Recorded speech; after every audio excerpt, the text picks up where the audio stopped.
Good day, class. My name is Tilo Leeden, and I chose the fitting shelves problem. So, the problem goes given a wall of length W and two shelves of length M and N, we're tasked with optimally fitting these shelves on said wall. But there's one stipulation. The larger shelf is cheaper, so naturally it's preferred in our algorithmic adventure. But cost is still secondary to minimizing the amount of empty space on the wall. So, for example, we have a wall of length 13 with M type shells being length 5 and N type shells being length 4. We may love the economic triumph of only using two M type shells, but minimum space is king. So, three N type shells would be better. Of course, two N-type shells and one M-type shelf would be perfect because, 13. Teamwork makes the dream work. Alternatively, a wall of length 24 with shelves of length 3 and 5 would work with 8 3-length shelves. But we love to save money, so we'd use 3 3-length shelves and 3 5-length shelves, Addition. And now it's time for the brute force approach, where we throw a problem against a wall until it breaks, and we'll see how efficient that is. So, to solve this problem using brute force, you need to try every combination of shells that would fit on the wall. And to do that, we need to make an equation, or to illustrate it. So, we have n, m, and w already, so we just need variables in front of n and m, and the equation is complete. So then the computer would have to check for every xm plus ym less than or equal to w, and then it would have to correct for the optimal amount of m's inside the equation, and that's way too much. The time complexity is like OMN, and that's multilinear, and we don't want to deal with that. But sadly, it's the only thing we can do. Or is it?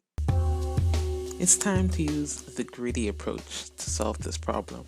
I know you probably already figured this out, I know you're smart, but you place as many small shells on that wall as possible and then replace them each time, each iteration with bigger shells until you get an optimal solution. And now we have the table that shows exactly what I'm saying. So it shows the 24-3-5 example that I showed before. And as you can see, we start off with 8, the full amount of small shells. While that's locally optimal, we need to find a globally optimal solution, so the maximum amount of large shells. So we keep going and we keep going and we find the 3-3, bada boom, bada bang, problem solves. So all that's left to show is the code. So we start off by initializing all the things that will return. So the number of M and N type shelves, and then the number of empty wall space left if we're so unfortunate to have that. And as you can see, we start off with the maximum amount. So, for example, say we use the 24-3-5 example that we love so much. This wall divided by M, P, would be that 8 that I showed you before, the maximum amount of small shells. So, and then the Q would be, what it was because we haven't added them in yet. So, the while loop.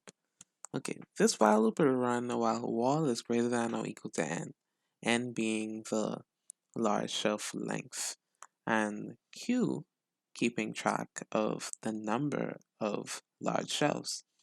So we add 1 to Q because we're going through the while loop one time, and then we take off a chunk from that wall length equal to the large shelf length, and then we adjust P, and P is keeping track of the number of small shelves, and then we check for like the remainder.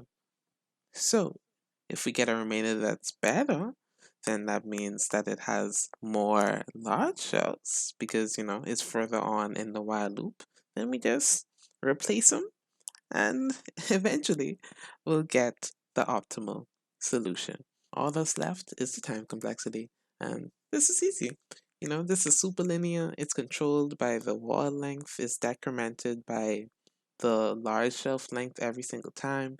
There are no other loops in this thing but the while loop, and so this is a big O and situation. Superlinear, we know what's going on. I'd like to thank Geeks for Geeks for helping me with this presentation, and have a good day.